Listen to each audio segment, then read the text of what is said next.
Kamu tentu pernah berhadapan dengan orang toksik, baik di lingkungan kerja, pertemanan, atau bahkan keluarga inti. Walaupun kamu terbiasa bertemu mereka setiap hari, patut diakui bahwa menghadapi orang toksik tidaklah mudah. Kalau tidak pandai menghadapi mereka, nantinya malah kamu yang terkena dampak negatifnya. Lalu, bagaimana cara yang bijak untuk menghadapi orang-orang tersebut? Yuk kita bahas.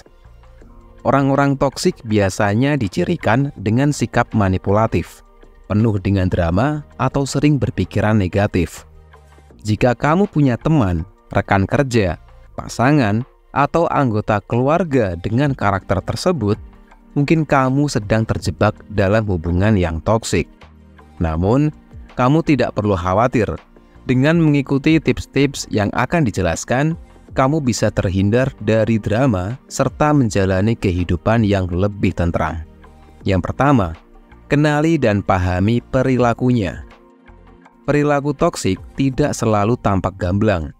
Terkadang, orang yang begitu mahir memanipulasi orang lain bisa saja mengontrolmu tanpa kamu sadari. Maka dari itu, coba kenali perilaku toksik yang kerap dilakukan orang-orang di sekitarmu. Misalnya, dari cara mereka berkomunikasi, menyampaikan kritik, atau mencari perhatian. Bila ada perilaku yang tidak wajar atau merugikan orang lain, bisa jadi itulah perilaku toksik yang harus kamu waspadai.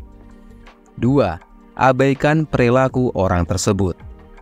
Seringkali orang toksik akan mencari perhatian orang lain dengan berbagai macam cara. Hal ini dapat terlihat dari kebiasaan memotong pembicaraan orang lain, bertindak berlebihan, atau sengaja berbicara terlalu keras.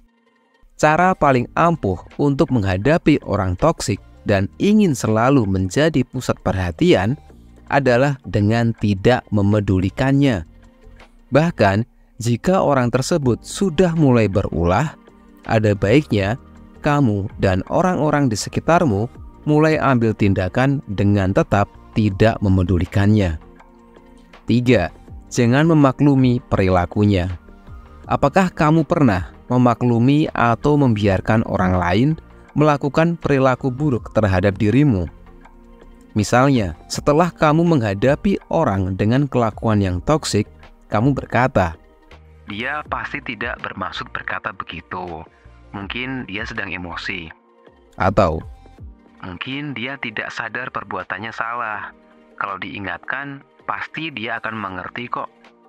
Kamu mungkin ingin berusaha memahami sudut pandang orang tersebut, tapi ini justru bisa menimbulkan kesan seolah kamu membelanya.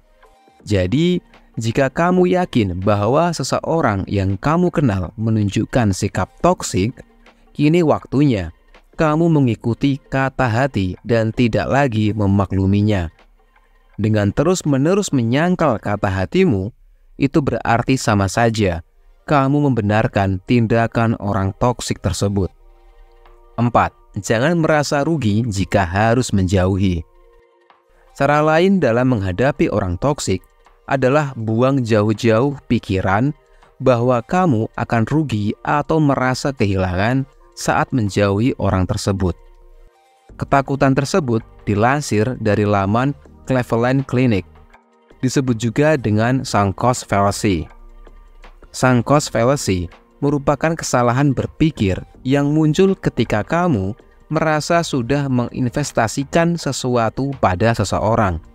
Investasi tersebut dapat berupa perasaan, emosi, waktu, pengorbanan, dan bahkan uang. Semakin besar investasi yang kamu berikan, semakin sulit kamu melepaskan diri. Sunk cost fallacy memang banyak ditemukan pada orang-orang yang terjebak dalam hubungan toksik atau abusif. Contoh nyatanya adalah banyak orang tidak rela melepaskan diri dari pasangannya yang sering melakukan kekerasan karena sudah menikah selama belasan tahun. 5.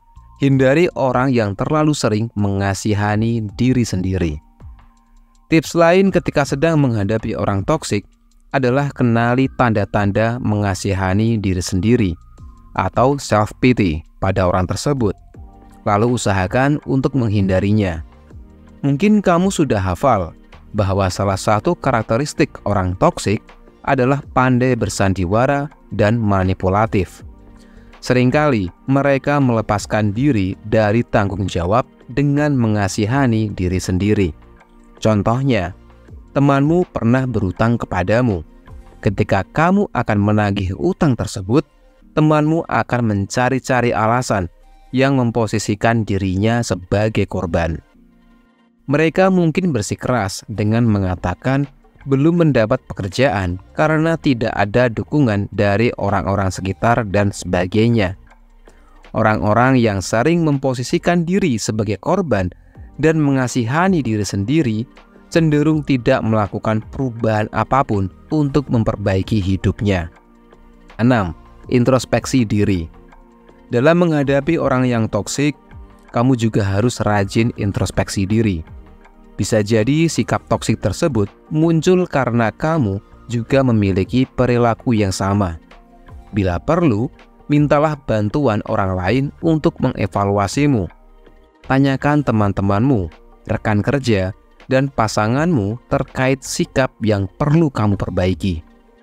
Dengan mengenali kekurangan dan sikap negatif pada diri sendiri, kamu bisa menghindari perilaku toksik yang mungkin pernah kamu lakukan tanpa sengaja. 7. Buatlah batasan. Jika kamu tidak bisa menjauhi orang tersebut, misalnya karena ia adalah anggota keluarga atau pasangan yang tinggal serumah, artinya kamu harus membuat batasan. Buatlah batasan berisikan hal-hal yang bisa kamu toleransi dan yang tidak, lalu sampaikan kepada orang tersebut dengan tegas. Menghadapi orang dengan karakteristik toksik memang perlu dilakukan dengan tegas. Misalnya dengan cara mengabaikan atau menghindarinya sama sekali. Dengan bersikap tegas, kamu tidak akan terseret dalam aura negatif orang tersebut, serta lebih mudah merasa bahagia dalam hidup. Melalui penjelasan yang sudah disampaikan ini, semoga dapat membuat kita terhindar dan bisa menghadapi orang toksik. Lebih bagus lagi, kita sendiri tidak menjadi orang toksik. Oke, segitu aja pembahasan kali ini. Semoga bermanfaat. Sampai ketemu lagi di video selanjutnya dan teruslah jadi yang terbaik.